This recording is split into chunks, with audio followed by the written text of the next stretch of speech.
And now for the moment we've been waiting for all week. It's the one and only John Limbacher from Huntington Beach from Limboland Yacht. Take it away, Johnny. Hey, Gregory, I'm not on the yacht today. Or at least not yet, anyway. But you're always still the captain. Always the captain, absolutely. All right, let's get this party started here. It is almost Valentine's Day. It's like, what happened to New Year's? Seemed like it was just yesterday. Crazy how fast time is moving. I don't know if it's the whole COVID thing, or if maybe I'm just getting older and the days are shorter. I don't know. Crazy stuff. But anyway, it's pretty exciting stuff. I am finally getting caught up with things that have been biting at my heels for months and months, and actually making some forward progress. So I feel pretty good about things. Anyway, let's get into, what are you guys stuck on or hitting on or need help with, or who wants to hop in first? Hey, John. Yeah, go ahead, This is Catherine. Gwen. Oh, Gwen. This is Gwen. Catherine was waving and you were speaking. Oh, sorry. No, go ahead. Go ahead, Gwen. Just a quick note. I'm also on your resellers, and I'm going to talk to a client tomorrow that wants like a basic package. Okay. Is your basic still the 500? Yep. Yep. And it's what's lined out on your website. Absolutely. Okie dokie. That's what I'm going to share. Yeah, it's interesting. Something happened recently, and I'm not sure what it was, but like SEO is like a hot topic again. And I know several of my resellers from the past that I haven't heard from in months and months and months. Just in the last 7 days, we've taken on like 10 new SEO projects. And I'm like, wow, what the heck happened? So I don't know if people are just like out of that stuck mode and moving forward, or what the deal is, but things are definitely happening on the SEO front. Web development still is a huge thing. If you guys are not off, or if you have the ability to offer web development services and you're not doing it right now to all the clients that you know, you're really missing the boat. They want web development, they want updates, they want a lot of stuff, and they don't know where to get it. So does your web development include ADA compliance in terms of all that deep ADA compliance? I've been doing some research on the web and putting those little ADA bugs where the little menu pops up. The consensus of opinion out there is that actually puts a target on you for the lawyers that are just out there ambulance chasing, looking for people that are not ADA compliant. It's like you're admitting you're not ADA compliant, so they actually come after you with those little widgets without going after that deeper stuff. No, you know, I don't believe that for a second. I don't know where that, who's generating that or why. What you want to do whenever somebody makes claims like that, look at what it is they're offering, because it's probably part of their marketing. That would be my best guess.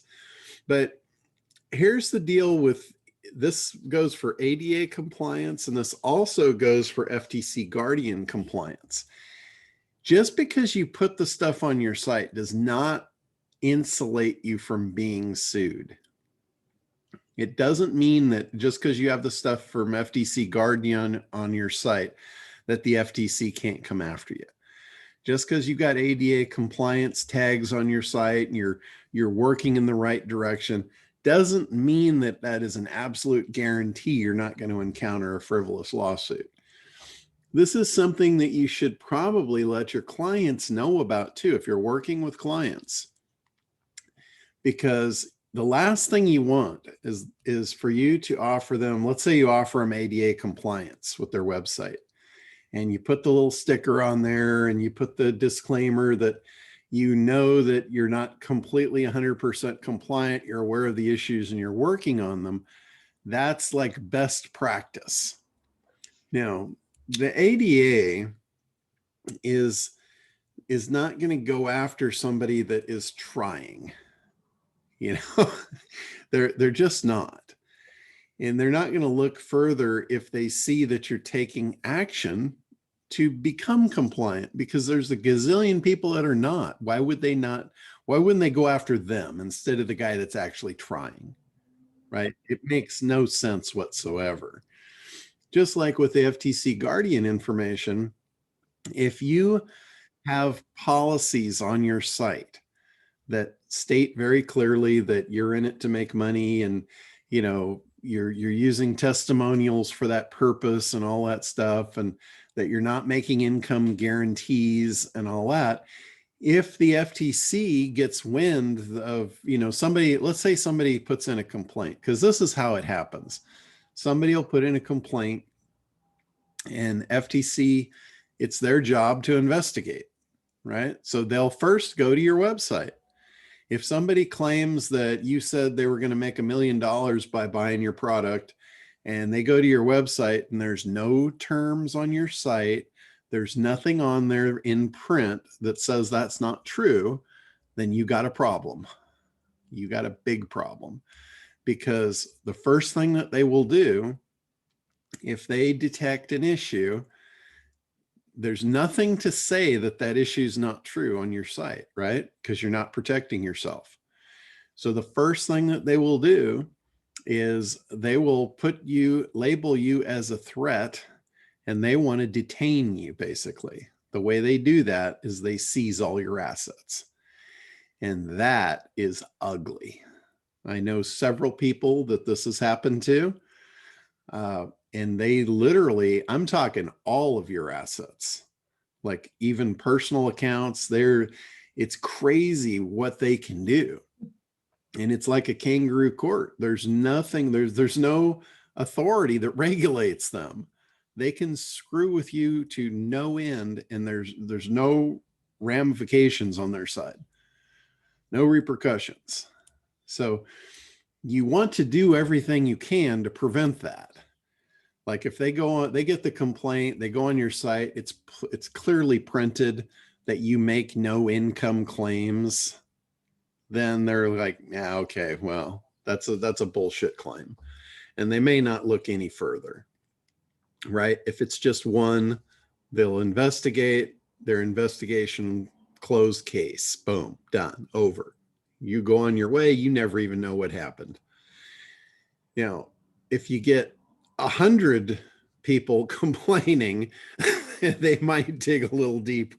So, you know, common sense applies here. But that's the deal. I mean, whether it's ADA compliance or FTC compliance, it doesn't mean that it's a complete insulation. So if you're selling this to a client, make sure that you let them know that that's like good, better, best. Good is, you know, you just do it yourself and you put some notices on your site. Better is you put the widgets on your site, you actually take steps to become compliant, and you put the disclaimers that you understand you're not and you're working on it. Best is to hire a company for 20 to 50 grand to actually go in and make you completely 100% compliant. Most of your clients are not going to go for that. They're going to go for the better mode, and they'll pay you, you know, a little bit of money to help them take that step toward compliancy. So that's kind of the three different ways that you want to, you want to present that if you're offering those things as services, or if you're doing them for yourself, same thing. You want to take the better mode. You obviously don't want to go out and spend 20 to 50 grand to bulletproof you from something you'll probably never have an issue with. That's the reality of it. If you look at the guys, like all the guys that I know that have had issues with compliancy, they are incredibly aggressive. They were making claims that they really should not have. They, for lack of a better word, they deserved it. The ones that I know anyway. So, I mean, all things said, do good and, do the right thing in all cases. And especially if you're working with clients, because again, the last thing you want is you want to sell someone a service and then they get in trouble and they come back at you because you told them they were fully protected and they weren't. So always be completely honest and upfront with everybody. Tell them, the service, if you're going to provide services, if you're going to provide compliancy services, even if you give it away for free as a lead magnet, make sure that you're upfront, completely honest with them, that this does not 100% protect you. In a good, better, best scenario, it's better than nothing. The best scenario is go spend 20 to 50 grand, hire an attorney, and then put the liability on them. Those are kind of the three scenarios. And usually they'll always take the middle one. Very few people that you're going to ever work with or encounter are going to take the best scenario when it's that expensive and there's that little risk on their part. Doesn't make sense. But they'll almost always take the best, or not the best, the better solution instead of just doing nothing, especially when you make them aware that they're potentially in danger. So, when you're with development, do you actually do any of the ADA compliance stuff, like some of the simple basic stuff, without going to the $20,000 level, or is that just something that's completely off the radar? It's pretty much off the radar. It always has been. Compliancy has never really been part of web development. One of the things that is typically done is ADA compliance started way back in the beginning, and Yahoo kind of outlined it as an SEO criteria, and that is the alt image tags. Everyone considered alt image tags from the very beginning all you had to do to be ADA compliant. Now, in that aspect, we generally did do that in all of our web development. We put the ADA tags in there because it helped for SEO. It's like what an ADA tag is, or an alt image tag. The purpose of it is for when a blind person is viewing your website. That sounds kind of odd, right? A blind person viewing your website. But blind people read. They read by Braille, right? They have a different mode of operation. They can view your website by a similar thing to Braille. They've got readers that can read your text to them, but they cannot see your images. So to be ADA compliant, they have to understand what that image is. And the way that you convey that is with an alt image tag. So basically the alt image tag says this image equals this text. So it's a description of what the image is so the blind person can see it. So when they roll over your image, their text reader will read what it is to them. So that's in the very basic form. That's ADA compliance. That was the minimum basic step right from the beginning that Yahoo said all websites should have. If you don't have this, we don't consider your site in our search engine. So that was that was like one of the very first SEO things that came into play, was that alt image tag. Now, the guys that were really crafty in SEO, they kind of took that information. They didn't care at all about ADA. What they cared about was SEO. They cared about getting their site to the top. So rather than saying what the image really was, they crammed it with keywords that made absolutely no sense to a blind person. They didn't care. All they cared was that they beat Google or beat Yahoo or beat Bing or, whoever they were after to get to the top of their search engine.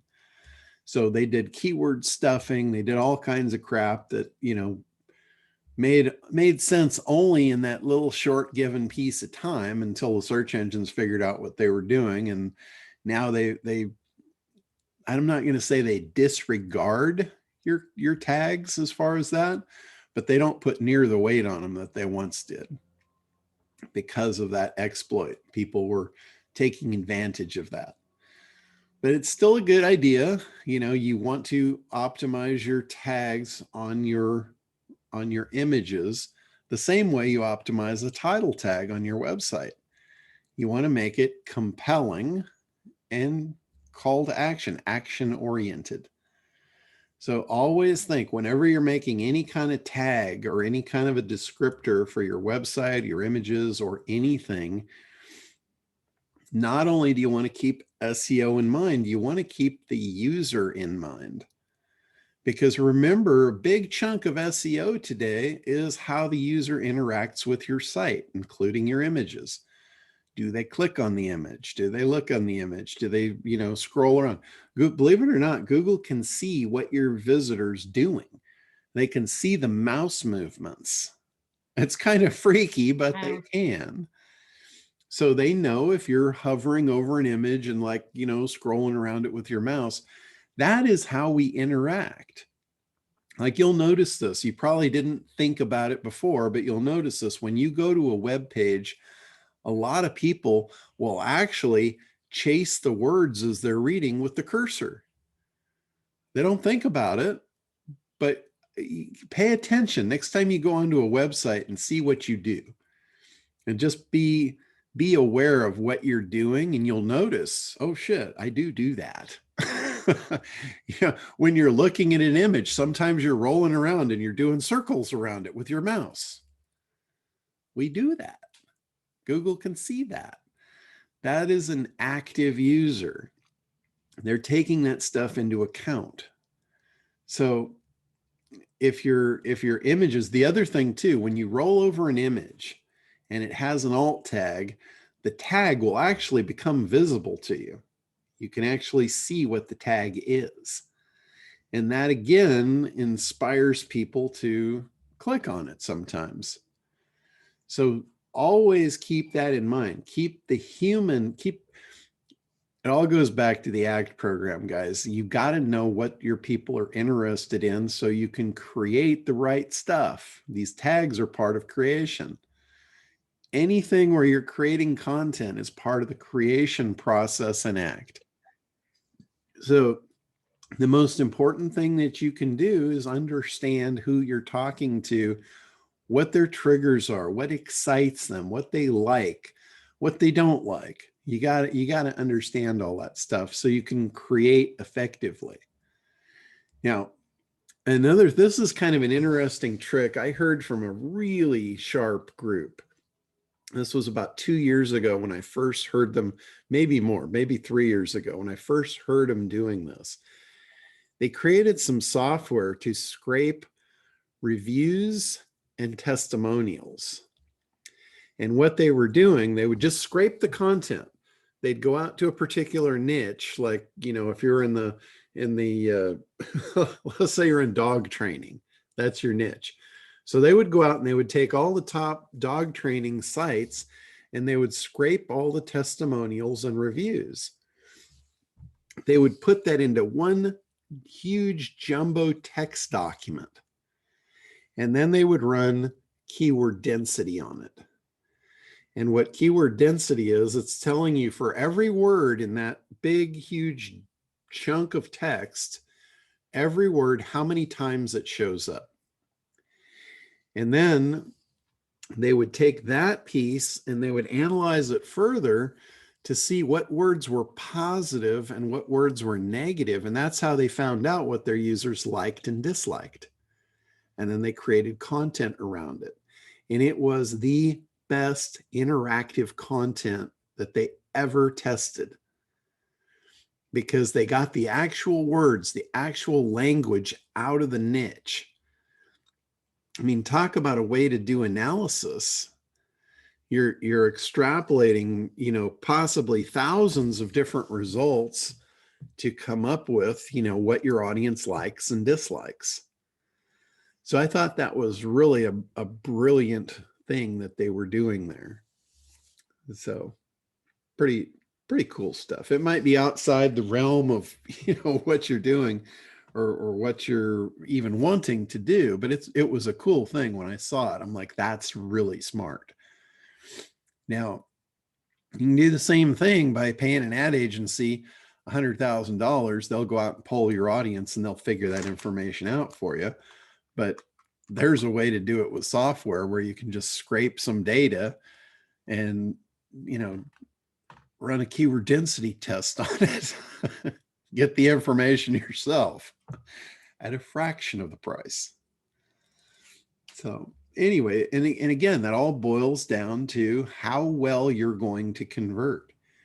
How well you convert is going to equate to how well you rank. It's like a snowball. The better you do, the better content you create for your users, the more Google's going to value it and the more people they're going to send to it. So you can kind of see how that, it's almost like a flywheel. You get it started, you get it rolling, and then it just keeps going faster and faster with less and less effort. So it's like a snowball going down the hill. You just have to get it started and it will self-perpetuate itself. But good content is the core of it. And analysis is the core of creating good content. So understanding what your people need, what they want, why they want it, what their triggers are, their anchor points, all that stuff. You've got to really know. And if you look at, before the internet, this all happened with salespeople for the most part. Yeah, there was some direct copy ads and things like that, but most of it was done with salespeople. And a really good salesperson would do the exact same thing as what I'm talking about. They would do an instant analysis on anyone they were going to talk to. They'd look at their environment. Like if a good salesperson sat down in front of me, the first thing he's going to do is he's going to see what's behind me on the wall. He's going to see that big fish. And he's going to make an assumption that I like fishing, right? And he's going to strike up a conversation that's important to me. And he's going to create a bond with me because of that. That's what you have to do with your online marketing. Nothing's changed. This stuff has been going on for, hundreds of years. How we interact with each other, why we like someone. We like someone because they're like us. We see ourselves in them and we instantly bond to them. We instantly like them. The whole thing of tribe. You don't go to a tribe that you're not like, right? You go to a tribe of people like you and you like it there. You're comfortable there. You wouldn't go into a freak show that you have nothing in common with, right? You wouldn't do that. You have to look at what it's just basic human nature. We do things a certain way for a certain reason, and it hasn't changed for, hundreds, if not thousands, if not tens of thousands of years. It's basic human action. And if you can understand that and you can leverage that to your benefit, or you can ignore it and you can go against the grain and you can make life really difficult for yourself. We're all in business, we're all here to sell stuff, whether it's a product or a service or time with us or whatever it is. We don't make money if we don't sell stuff. If transactions don't take place, our lifestyle goes down. And the longer that happens, the further down it goes. So our very existence revolves around transactions. We are a transactional society.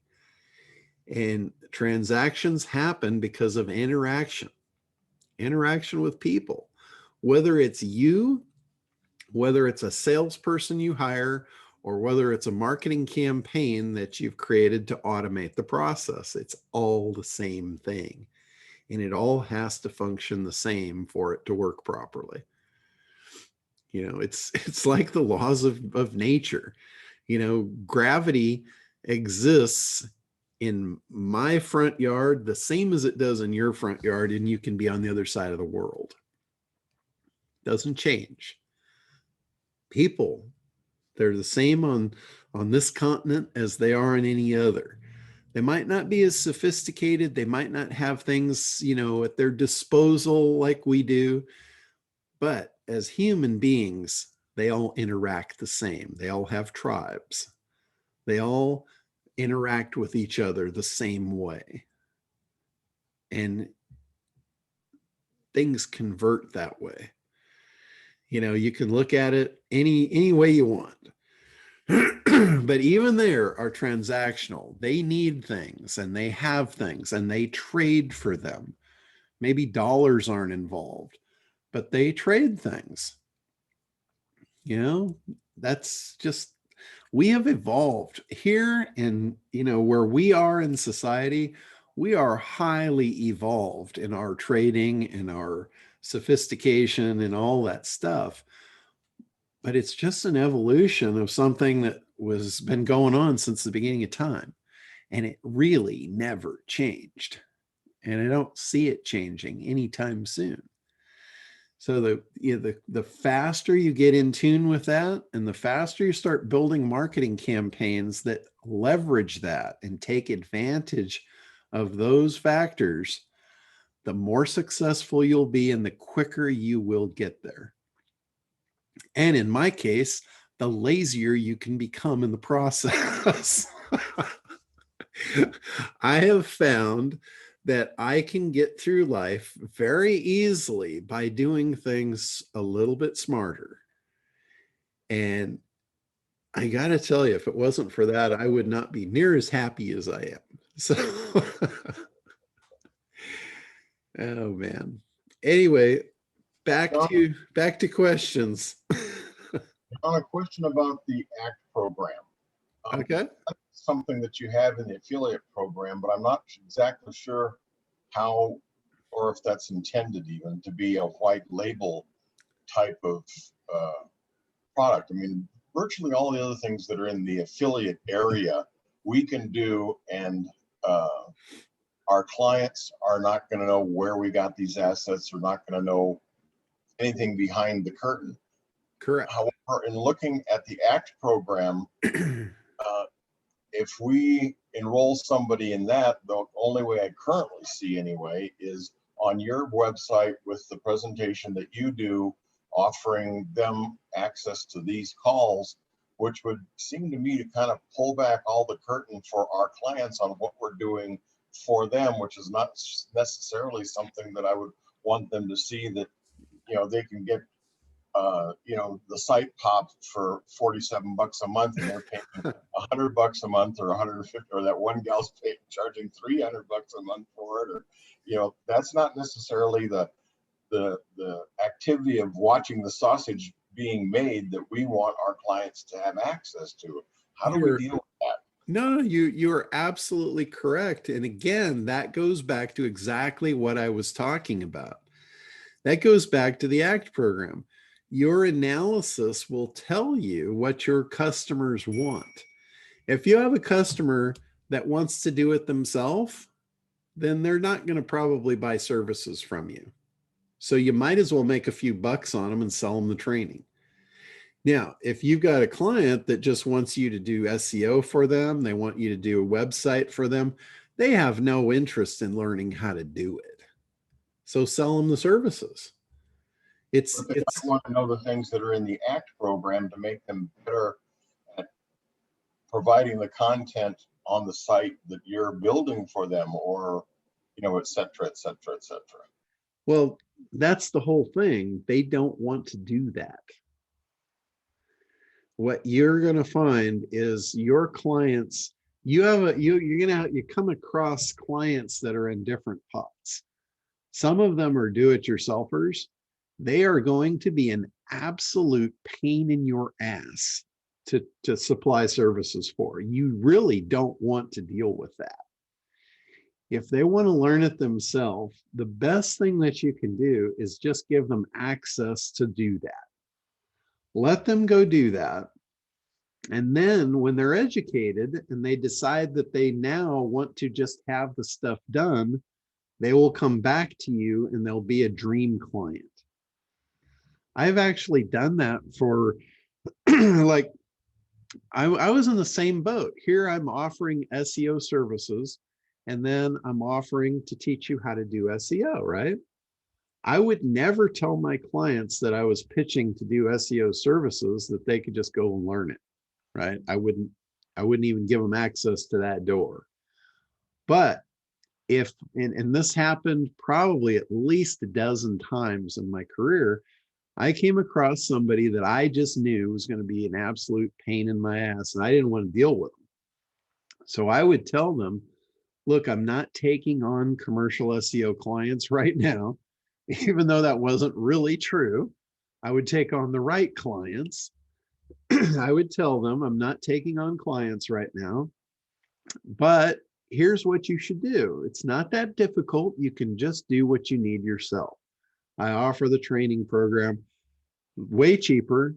So they bought the training program, they went through it, and then they learned how many things are actually involved.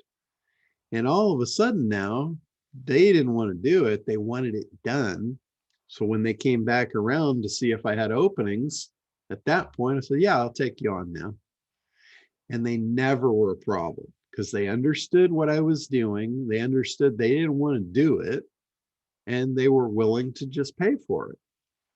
But until they were to that point, it would have been a nightmare for me because they would have been constantly just after me for everything, not really knowing what I was doing and the value of it. So there's again, it's understanding and communicating properly to get the right conversion for you. Because, back to the whole laziness, I don't want somebody that's going to be a problem. I wouldn't even get out of bed in the morning if that's all I had to deal with. So I'm very picky about who I'll work with. And that's the reason. It's self-preservation. I value my time and my senses just like to the utmost. That's the utmost importance to me, is self-preservation.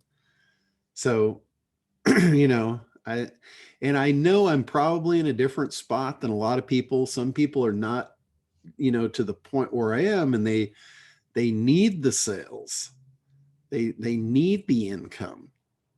So what will happen is they will tend to take on clients that they shouldn't. And what happens is they just get eaten alive. And yeah, they get the short-term money, but it takes all of their time and it sucks the life out of them. And, like one of the very first lessons in ACT, I talk about the whole 80-20 rule, that 80% of your revenue will come from 20% of your customers. And I break it down and what would happen if you started cutting out some of the bad ones. And the math is amazing. The math is absolutely, it shows beyond a shadow of a doubt that you shouldn't be taking those people on. It will destroy you. It will keep you from advancing. It will tear you to pieces if you take on the wrong customers. And, if every time the phone rings, or if every time you get an email and you see it's from a certain person and you cringe, you shouldn't be dealing with that person. You should be looking for the ones for when the phone rings, you go, oh God, I would love to talk to this guy. Or when you get an email from somebody, you're like, oh, awesome. That just means more money. Those are the people you want to surround yourself with as far as your customer base. And when you do that, life changes. I guarantee it. There's no way that your life will not get better if you start taking steps in that direction. So, and even as far as like, I get into a lot of things that I shouldn't during the year. In any given year, I know you guys are the same way. You get shit in your email box and it's just too good to be true. And, it's irresistible and you buy into it. Now you got another thing on your plate. And I do that constantly. And at the end of every year, I always do this as a practice. I'll take a step back and I'll look at all the stuff that I'm offering and I'll say, what should I not be offering? What, and it's back to that whole 80-20 rule. If I remove certain things, I'm going to get back my time and I'm going to lose very little money doing it. And by the time I get back, I can invest that in the high profit things that's going to not only replace that little tiny bit I lost, it's going to make me 10 times more. So it's, being an entrepreneur and I should do that process more often. I should probably do that monthly instead of wait until the end of the year. But, it's these little things as entrepreneurs, it's going to make the difference. It's going to be the difference between make it and break it. Because as resilient as we can be, we only have so much before we're burnt out. And like I said, that self-preservation to me is like, I'll fight to the death for my self-preservation. Yeah, Jim, go ahead. You're muted there though. Yeah. Hey, everybody.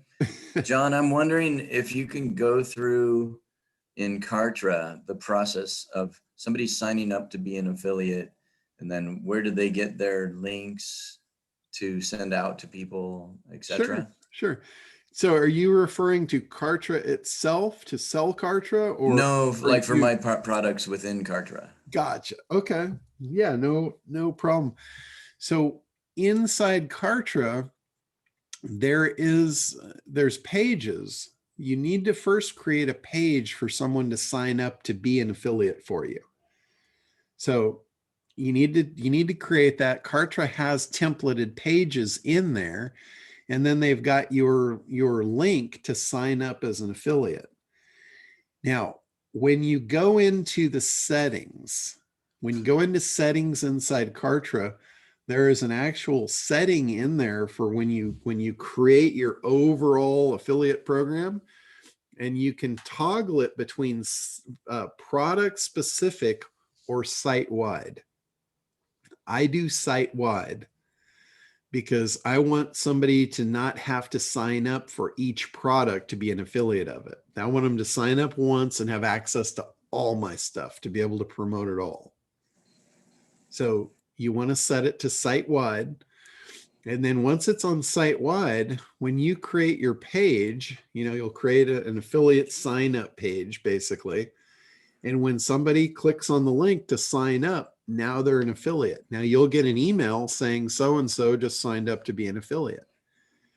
Once they're an affiliate, they have access to log in and get their affiliate links. You also have access to log into their account inside your control panel and get their links for them. And this part here is really cool. When I got my head wrapped around this, I haven't done this yet, but I'm getting really close. This is probably the most powerful thing about the Kartra affiliate program. You can send out an email to your affiliates, and you can actually put their personalized links in them with a mail merge. Just like you can say hi and then put their name, you can actually build an email that will pull their affiliate links into their email. So you can literally send them an email that says, hey, send this link out, you'll get paid. So they don't have to know how to go in and get it, because that's a pain in the ass. That nobody knows how to do that. Right. Yeah, I was just going to ask about that, but this is much better. Yeah. So that is just the killer way to do this. And even furthermore, you can craft an email for them to send out, and you can email it to them, and it can have their links in it. So you literally just say, hey guys, if you want to make some money, copy the text below and send it to everybody you know. Post it on your social media, do all this different stuff. And I can tell you this, probably I'm thinking somewhere in the neighborhood of 80% of the money I've made over the last 20 years has come off of affiliates. That might shock some of you, and some of you might not shock at all. But I can almost assure you it's probably 80% of my income over the last 2 decades has been from affiliates. People have brought me business and I've paid them for it. Now, one thing I can tell John, you. I have a question about that. Yes, go ahead. Well, so because, you know, I'm still working on this affiliate program. The problem, well, it's not a problem. So once they've set everything up, is there a login portal like a membership portal? And can that be on my website? Because for whatever reason, well, it's not a whatever reason, people just can't keep track of usernames and passwords. They don't know where to go. And then all they do is keep emailing me. So once they've set up as an affiliate and they've sent out some links and they want to go back and see, well, have I made any money? Did anybody sign up? Blah, blah. Where do they go? They actually log into Kartra. Whether they have a paid Kartra account or not, they have, when they sign up for you as an affiliate in Kartra, they have a Kartra account. It's just not a paid account. It's an affiliate account. Right. So they can log into that and they can see everything in there just like you can. So, well, they don't. Yeah, the question that I have is, stuff. so I have to tell literally people exactly what to do with screenshots, like literally click here, go there, click here. Because if you log into Kartra, you've got a big menu and people don't know where to go. Exactly. So that's exactly what I was talking about. Do I tell them? You can actually send them an email from Kartra with a pre-formatted email with their links right in the email, and just tell them, hey, just email this out, send this out. You can do that. They don't even have to log into Kartra. That's what I was saying. The easier you can make it for them to promote you, the more money you're going to make. If you make it to where, I get that. You send them to a login and they've got to go figure out the links and they've got to figure out the emails and all that stuff, you're not going to make much money because nobody's going to do it. And they're going to drive. Yeah, that's not the question, John. John, the question is this. Somebody says, oh, I signed up 4 people and I want to go into my dashboard and see what those 4 people bought or if they bought or who they are.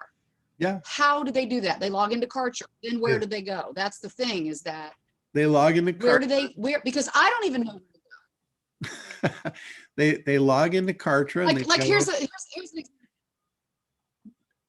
Can you show us, or can I show you? Because here's the thing. I got an affiliate payment from Kartra. Okay. Right? It's great. I think I signed up 1 person. I don't know who it's for. I don't know for how many months it's for. I don't even know where to go in my Kartra app to see what's going on in my affiliate program that I'm an affiliate for. Okay, sure. Can you share on your screen where that is? I will show you. Once you're logged into your Kartra account, you go down to affiliate promotions. And this is the same thing for them. They're not going to have all the rest of the stuff, but they'll have this affiliate promotions tab. And then up here, they can see all the stuff that they have access to promote. So they can scroll through here and, like Kartra starter, I promote that. So if I want to know about that, I can see I've got 5 rebills this week in the last 7 days. So I'm going to make, $139 in commission there. So they can see that. Now, if they want their link, they click here on the link, and then they can go over here and they can get their affiliate links. Now you'll notice they're like, what the hell is this? All these different links. Well, this one is the link for the 14-day free trial. This one is for the Evergreen campaign, the book funnel. If I know people want to do books, I can say, hey guys, there's a program you can automate your book sales. It's called Book Funnel, and I can send them to this link. And it's perfectly tuned in for them. It's like, this is a campaign. This is a big idea.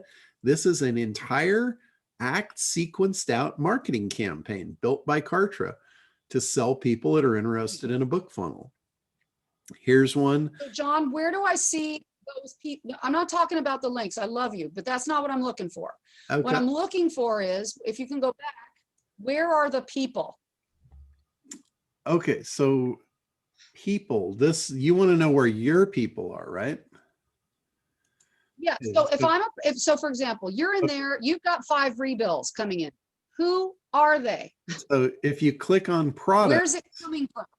yeah, if you click on products and Okay. then affiliates, now you can see all of your affiliates. And you can see. Nope, that's not what I'm asking either. I'm so sorry, I'm being unclear. I'm being unclear. So let me try to go slowly. You're not letting me A person get who is to an it. affiliate of mine. Lisa, you're not letting me Okay. get to it. I'm in the middle of telling you something and you're constantly stopping me. So I'm showing you what you're asking, at least to my understanding. So if you click on here, the person, remember we went to products and affiliates. Now here's all your affiliates. So if you click on this affiliate person, you'll see under promotions, you'll see how many people they're promoting. This is how many visitors they sent. This is how many opt-ins, how many sales for this particular person. Like this one, he made 1 sale for that product. He's got 2 rebills. This is how much revenue. This is how much commissions. This is his EPC, earnings per click. That's a very important number to know, because when somebody gets an earnings per click number, you can take that to another affiliate and say, hey, so-and-so promoted me and their EPC was this. That's a very appealing number for them. So that's where you find out the numbers of exactly what each person has sold. So that's where you would find that information you're looking for. And then you can see. So can I ask the question? Sure. Do you have a new I'm not question? asking that question. Okay, so what is your question? So I'm Daryl. Okay, so I'm in that example, Daryl Hill. Okay, is your affiliate who's selling your stuff. Correct. But I'm Daryl Hill.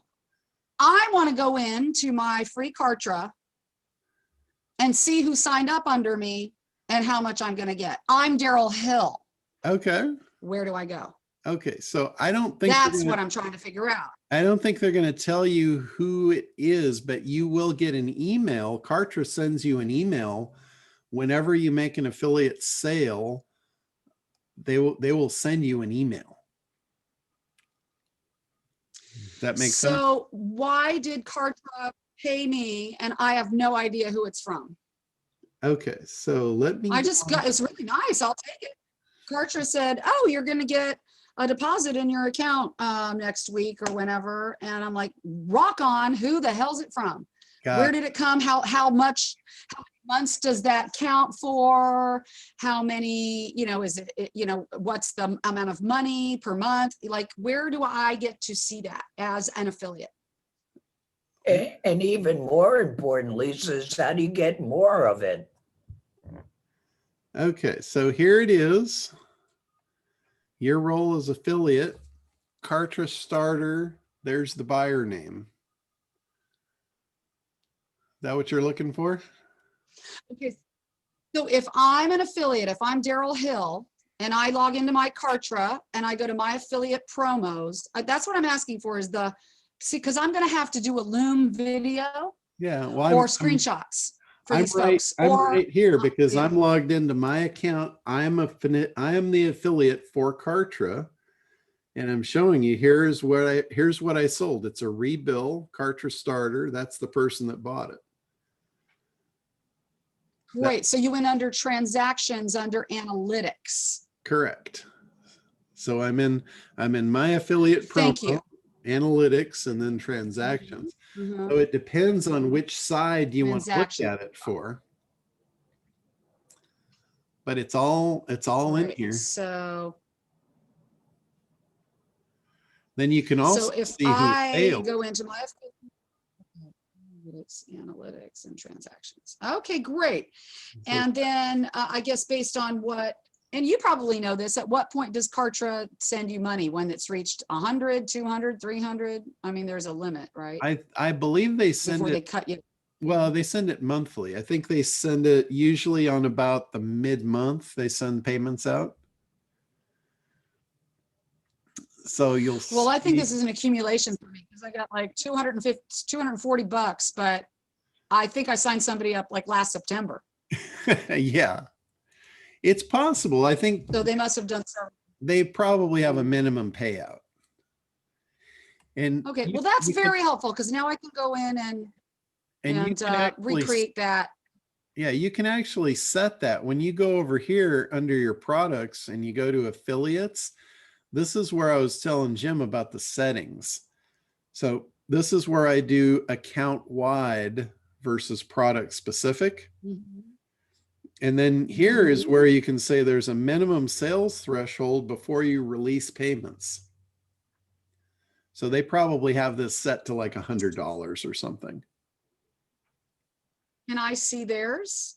Where can I see their rules around that for what I sold? They usually have that in their terms when you sign up. Like, Well, Like- who remembers that? well, on mine, I have it on my affiliate page. So like Right. if you went to, at least I think I have it. Affiliate page, I could go. Yeah, we'll go down to my, let's see, where is become an affiliate? So I have an affiliate page. This is where somebody can sign up. See, there's the read terms and conditions. And in here is where I put that. So And then when your affiliate affiliates, commissions- you pay monthly, you still have to press the button to send it to PayPal. There's nothing automated. You can set it up to be automated. I would not do that.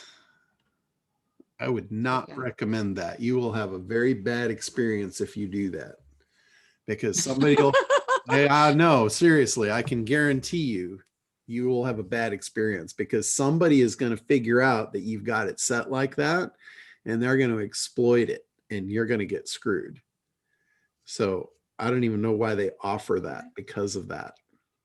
There's guys that Okay. will, just like there's hackers that figure out how to hack WordPress, there are hackers that'll figure out how to get money out of people that don't know how to run their affiliate program. So that'll be a lesson you don't want to take. So you don't do the automation from Okay. Kartra? No. Yeah, I got to tell you guys, right here it says affiliate commissions are paid on or around the first of each month. That's my favorite day of the month when I can go in and pay my affiliates. Oh, that's cool. It really is. I get so excited to go in and pay everyone because I know that every dollar out is a dollar that got put in my pocket by someone else. Mm-hmm. I mean, to me, that is just like, that's really exciting. I don't mind paying my affiliates at all. That's awesome. I rather enjoy that part of my month. Well, thank you. That was helpful once I finally got the, now I can point it out because Okay. Yeah, it's a little tricky. I mean, there's no doubt there's a lot of tabs in Kartra. There's some stuff to really kind of get your head wrapped around, but it's all in there. It's just a matter of figuring out what tab you need to go under. Woody, you had a question. Yeah, John, good morning, Captain. How you doing? Awesome. All right, yeah, I'm here with Sylvie and the doors are open. All right. I wanted to ask you two questions.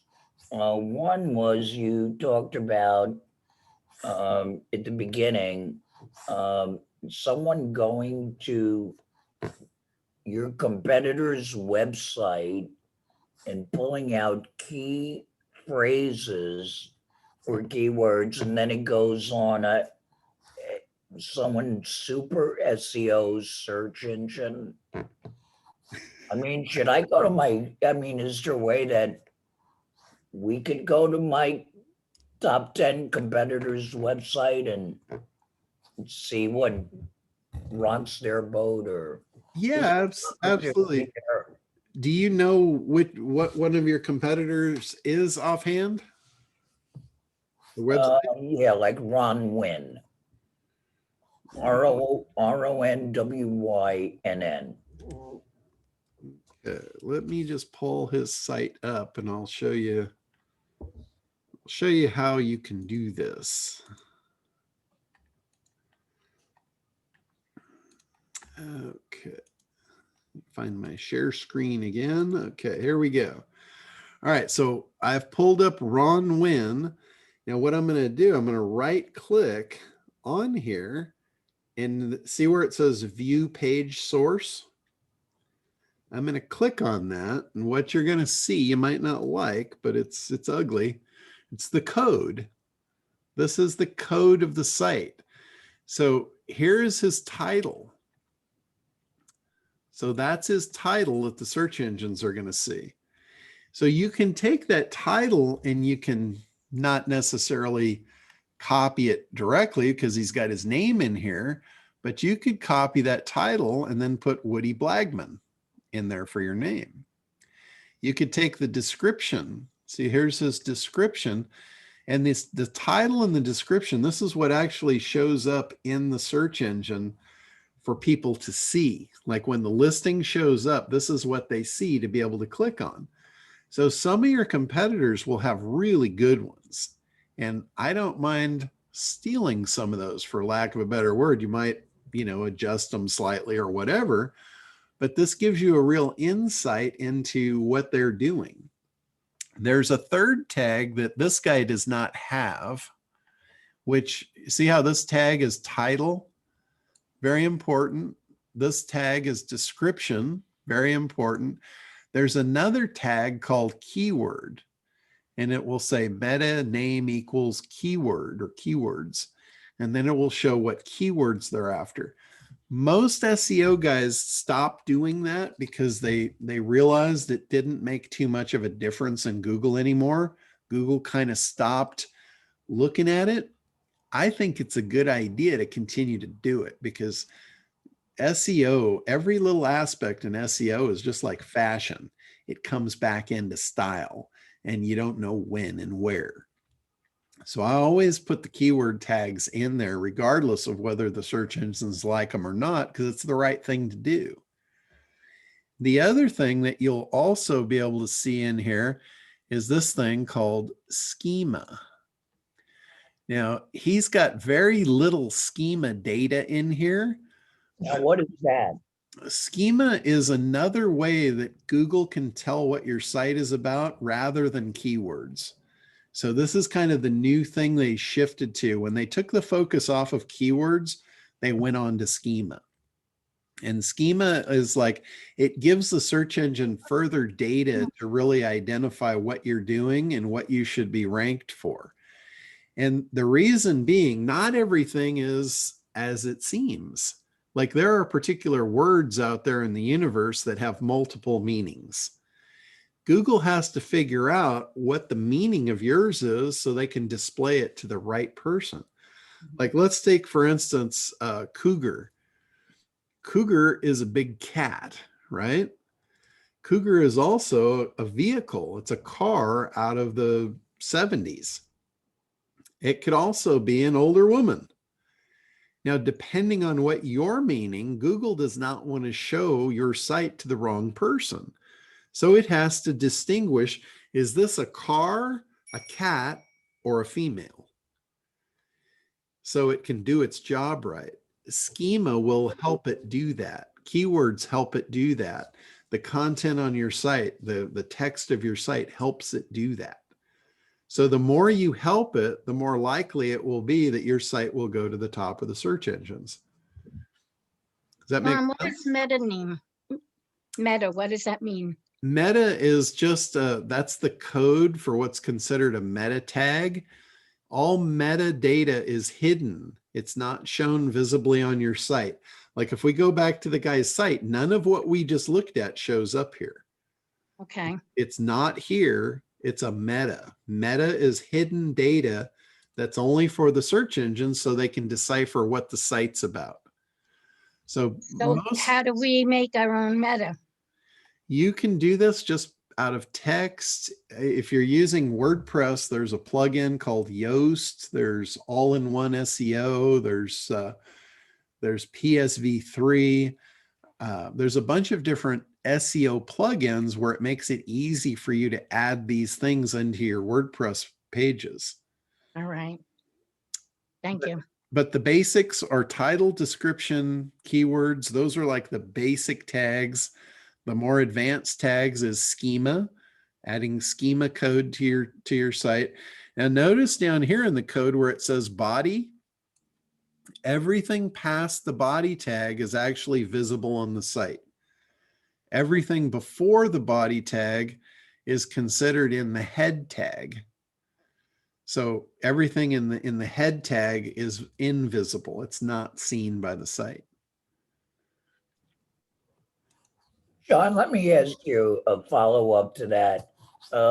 You know, one of the giveaways on our website is going to be a buyer's guide, a seller's guide.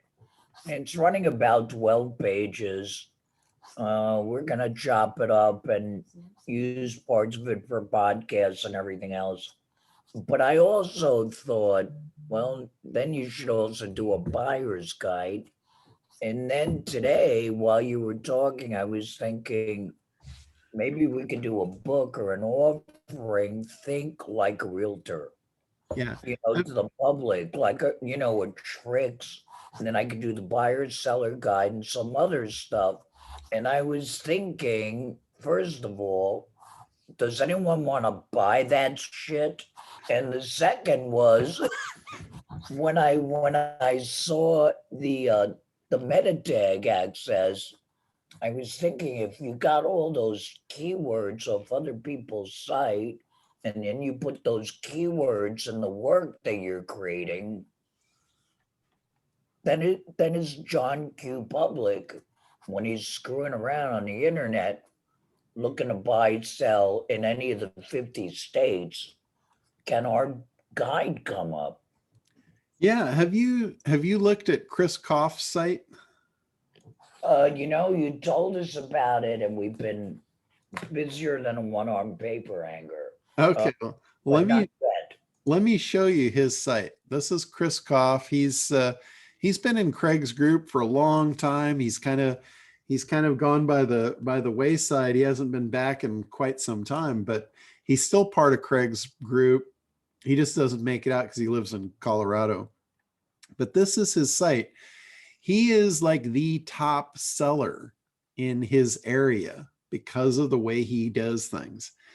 And he is all about building his list. So when you come onto his site, you can search the MLS here. You can look at his listings, but the big calls to action here is buy a home, sell your home. When you click buy a home, guess what it takes you to? The buyer's guide. Complete guide to buying your mountain dream home. This is his niche. This is his community that he sells houses in. Most of these are multi-million-dollar houses. This is like a ski resort type of town. Yeah. So it's big dollar real estate.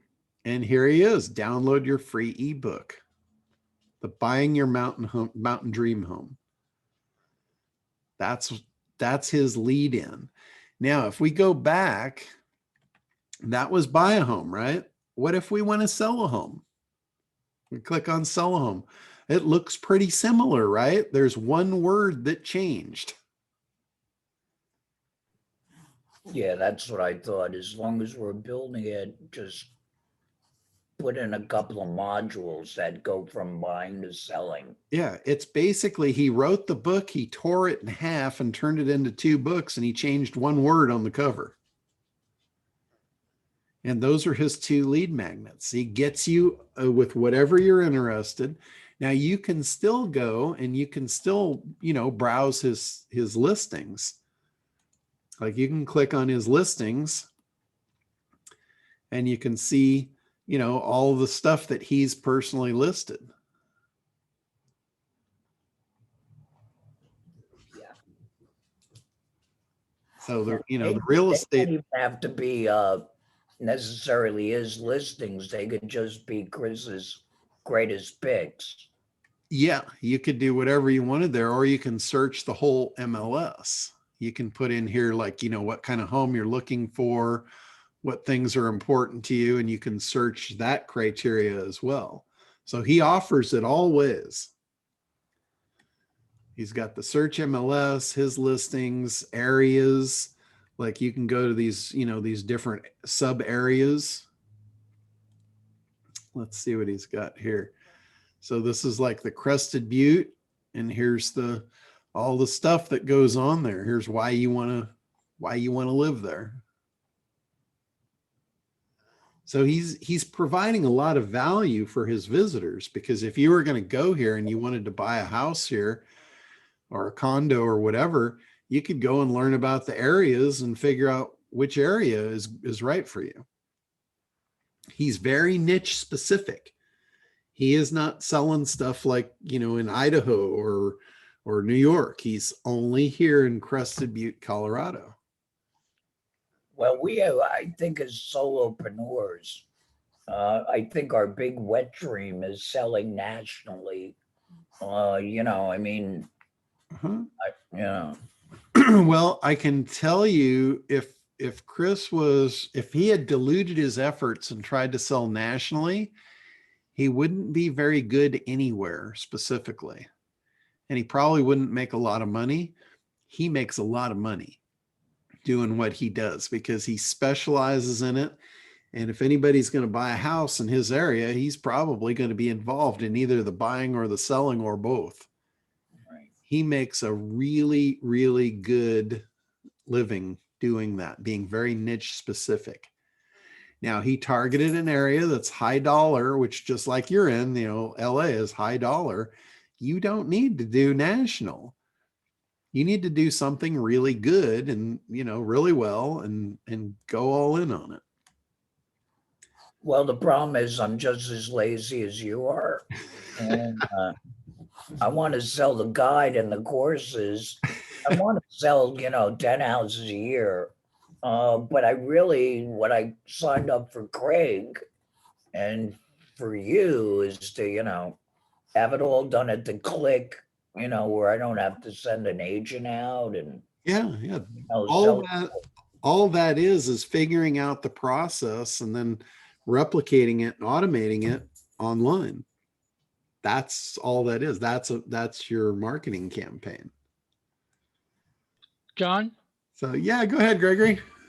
Jumping off of what now that we know what his competitor is, Ron Wynn.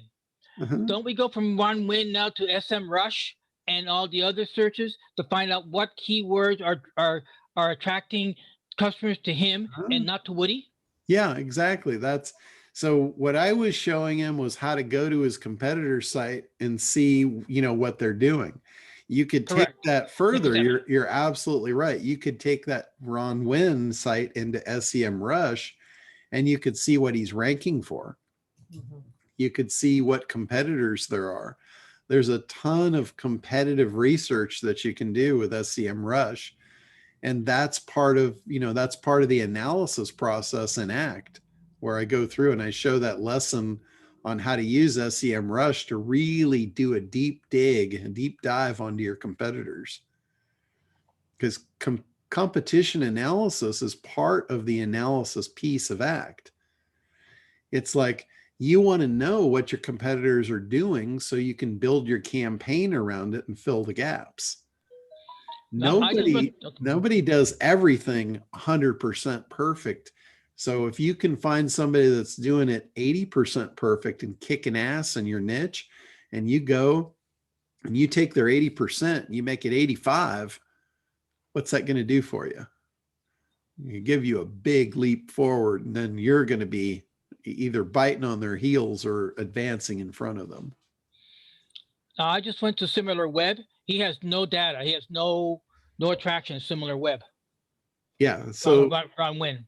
It's possible, you know, he's a niche thing. Ron Wynn is a niche thing.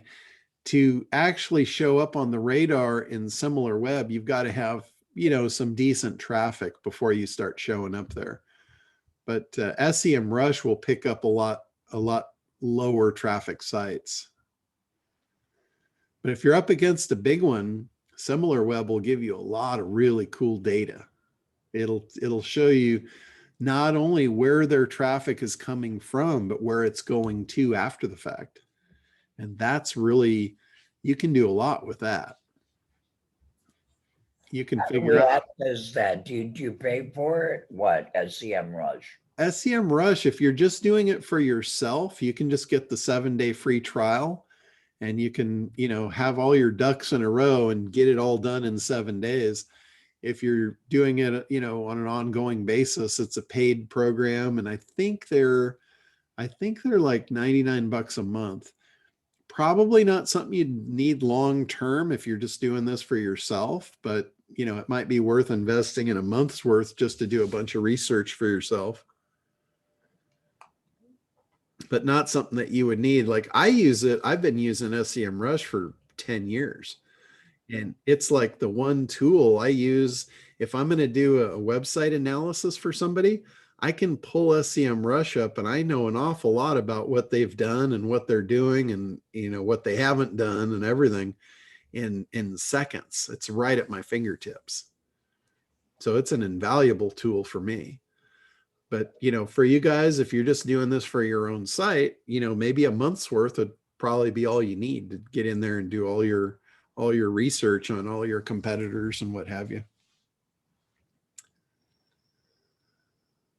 So I'm talking about, I was looking at your client prospecting section of your resources, okay. and virtually all of them use, you know, their criteria for searching is basically go to Google and look for plumbers in Los Angeles or something like that. It's basically unqualified, unsorted. It's just a bag of cats as far as I'm concerned. I have a list of several thousand, I would call them pre-qualified leads, because I've gotten them from one of these big data corporations that is in a niche and they have certain sales, they've been in business, you know, there's a whole lot of criteria they meet, but I haven't found any one of those prospecting tools where I can upload my list and then run the thing and find out if they have, if they're ADA compliant, or if they have social media, or if their alt tags are broken, or their SSL certificates are gone. I haven't found anybody. They're all, I think, Google searches. I haven't found them. I can upload my list. No, I think most of them you can search based on your input, but you can't upload a list. You got to do them one at a time. Yeah, with 1,000 leads, that's going to take a while. Yeah, exactly. So I don't know of one where you can upload like an Excel sheet or something, but you can run, you know, you can run those reports on any site you want. Well, I guess I need to get a VA then. Yeah, you can get a VA, you know, you can get a full-time person in the Philippines to do that kind of work for, you know, probably $400 a month, full-time.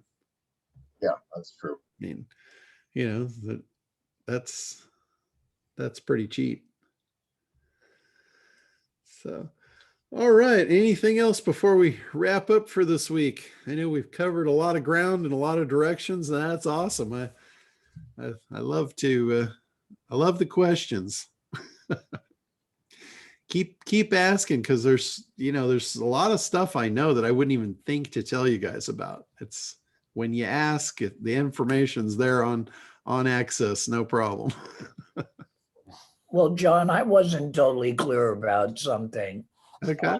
Now that I'm writing the work, you know, going from Z to T on the ACT program, can you put these magic words into your content, and where do I find those words? I wasn't really clear what you said. Okay. No, it's you build that into your content. Like when you figure out what the keywords are, you can create pages based on those keywords. You can intermingle those keywords in existing pages. You're basically just trying to show Google that you've got content that's relevant for those keywords, and it should be showing you when people are searching for that. So building your content in, putting those keywords in your titles and your descriptions in the text of your site, that all makes you more relevant for any given keyword. Hey, John, I got all that except for in the first part of what you'd said, you added one little thing at the end. And I didn't get that part. So maybe you can elaborate. About the keywords and all that, and then you added one other thing, and I was like, what is that? You probably mean schema. Schema, and then also like how it ties into people finding it, or like, I don't know, you were adding something that sounded new. Well, schema, that's like the new thing that's kind of replaced keywords for the search engine to really figure out, what you're all about.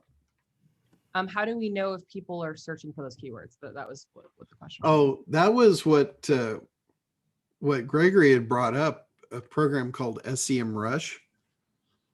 Okay, so it was tying back into SEMrush because of when we go into SEMrush, we plug that in. Yeah, exactly. And then that way, how do you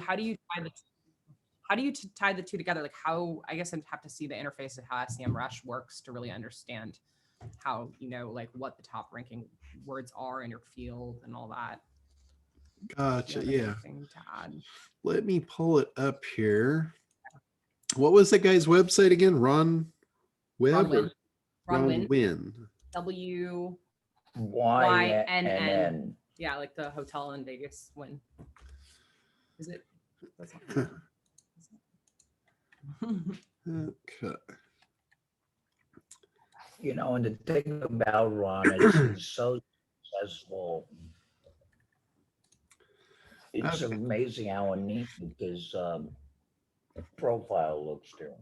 So here we are on Ron Wynn's. We're in SEMrush, and I put ronwynn.com. So we're on his overview. So he's not doing any paid traffic. He's got 290 people that are linking into his site. He is doing display ads, however. He's got 22 display ads, or 22 publishers. So his ads are showing up on 22 different publisher sites. So this is probably where he's getting some traffic. Here are his keywords. He's ranking for 448 keywords. And then you can see his traffic over time. And this orange is paid. So we know that he paid for some traffic back here in May, or actually June. June, he did a short paid campaign and then gave it up. So it may not have worked for him. He doesn't know what the hell he's doing. He doesn't have a John Lindbacker. And also, why is he ranking for 448 keywords? Now here's the cool thing. These are the keywords he ranks for, and the position and the volume of people that are searching those keywords.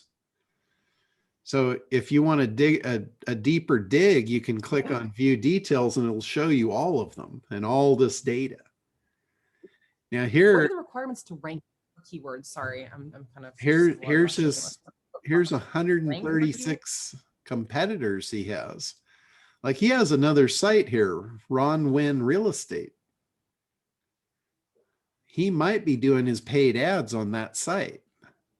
Wait, did you hear the question that I asked about what are the requirements to rank in the first place for keywords? Well, the only requirement to rank is you've got to have a website. Now, there's a bunch of criteria of what will make you rank high. And there's literally hundreds of factors to that. What I showed you on the page was I showed you some of the on-page factors, like the keywords, the title, the description.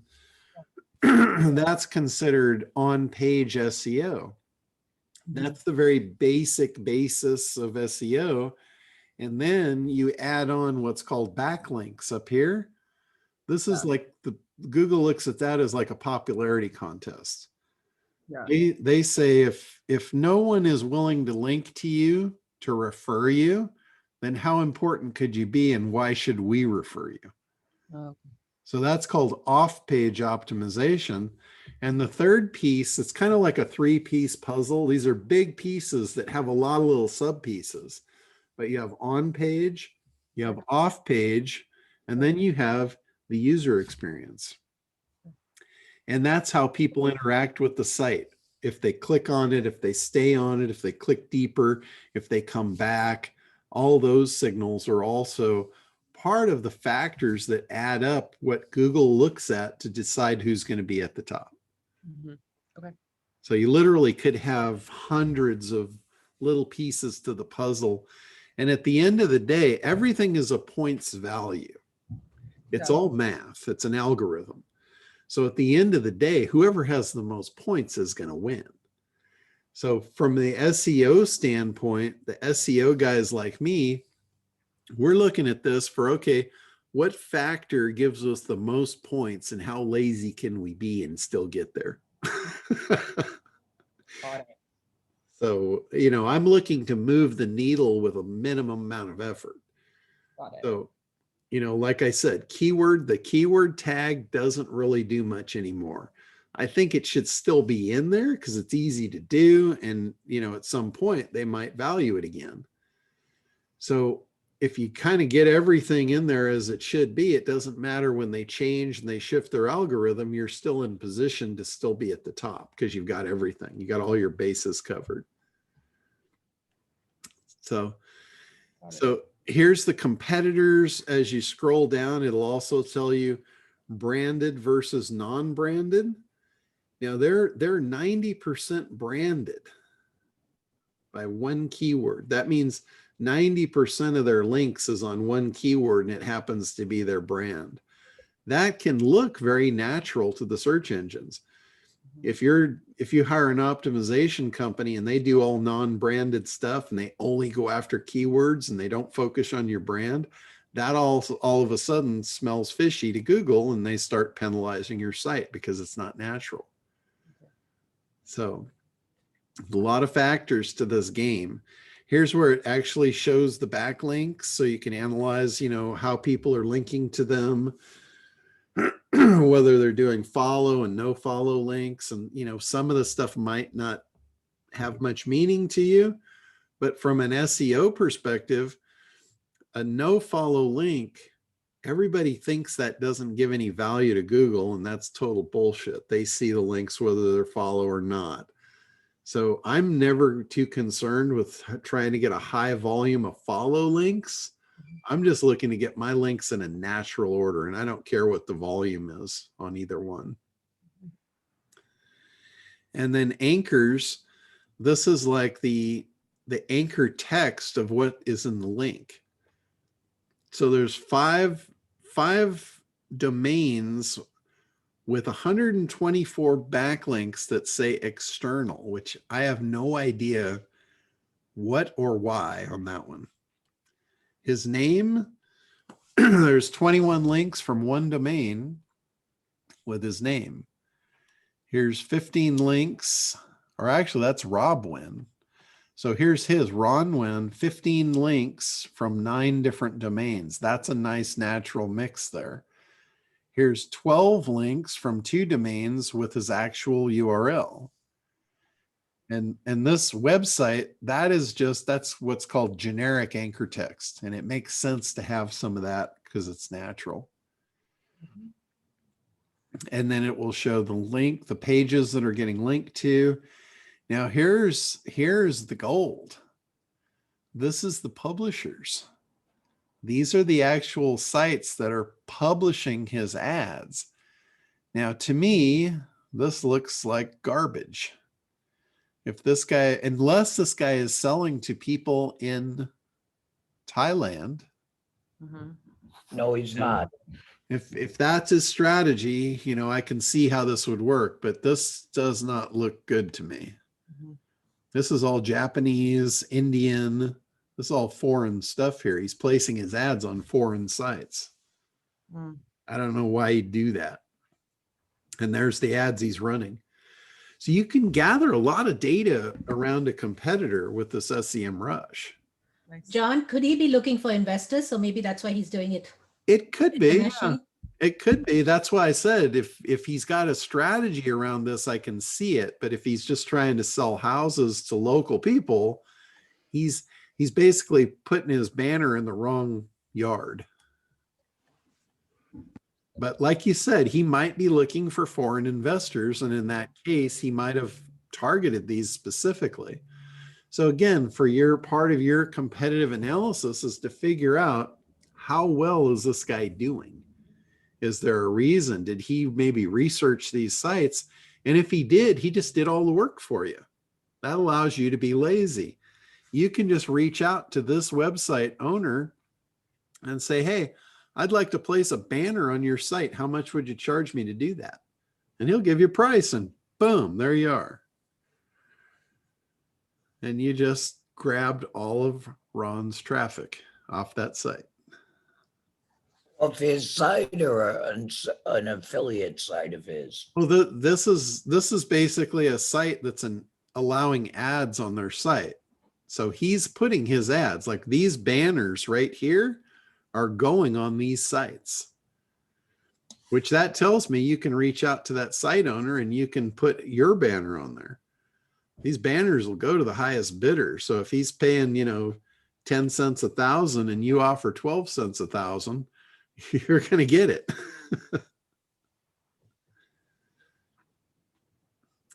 So SEMrush is a really cool tool. It can give you a lot of data around any website URL. I mean, how much insight did I get out of 5 minutes with the site, with this tool? It's $100 a month. Very James Bond. Hey, John. Yeah, go ahead, Randy. A quick question, two-part question real quick. Does adding or changing content hurt or help your ranking? When you're updating and doing things in your website, once it's published and live, it can go. Is there a schedule or how often? It can actually go either way. Uh-oh. There's a couple of trains of thought. Google likes fresh stuff. Okay, there's no doubt about it. Fresh stuff is a good factor. Mm-hmm. But when you add fresh stuff, you might be changing something that they really like that you weren't aware of, and it could cause a drop. So what you got to do, you just have to kind of look at it. If you made a change and it did a drop, let the drop ride. Don't instantly change motion just because you dropped, because sometimes that's actually part of their algorithm, is when you make a change, they can do a temporary drop to see if you change back, and then they know that you're trying to optimize to beat their game. So I would always let it ride out until it stabilizes, and then you look at it and say, okay, well, that didn't work out. Let me switch back, or let me take a different angle. So in terms of updating your site, like I'm doing right now, really it's ground zero, because I don't think there was a lot going on, and I hadn't checked with it in probably well over a year. So my question, and the second part of the question then, is when you're adding or eliminating so-called keywords, does that do the same thing? Not necessarily. Like if you're just talking about your meta keyword tags, that doesn't have much effect at all, really. Okay. But like one of the things that I've seen that has a pretty quick effect is changing your titles and your descriptions. Like I've had a lot of people that were playing around with optimization, and they realized their titles weren't very optimized. They went in, changed them, and all of a sudden their site went up almost instantly. So you can see some of those, sometimes you can see the changes happen really quickly, and other times it takes time for it to kind of catch up. So do you have to have the SEM rush that you were talking about in order to see your ranking, or is there another tool where you can just? There's a ton of tools out there that will do rank tracking. And you can just go to Google. I mean, Google will tell you where you rank. And, oh, okay. Just put the keyword in, see if you're there. If not, then you're not ranking. Got it. It's a pain in the butt. That's a lot of work to do if you're trying to track 100 keywords. That's where software comes into play. Are there any low cost SEO tools assessments or like lifetime purchases? Because I don't like the monthly payment. We don't use most of the ones for rank tracking have a cost to it because they're paying for the API gateway to gather the data. So I don't know of any free keyword tools other than Google itself for that are going to give you any kind of, you know, reliable data. Yeah. So, all right. Well, let's go ahead and wrap her up for today, and we'll be back on regular time next week. I don't want to fry you guys with too much information at one shot. So. Prepare to disembark. All ashore, let's go on ashore. Thank you, Captain John. Thank you, John. Thank you, John. That's a great info. Thank you. everybody.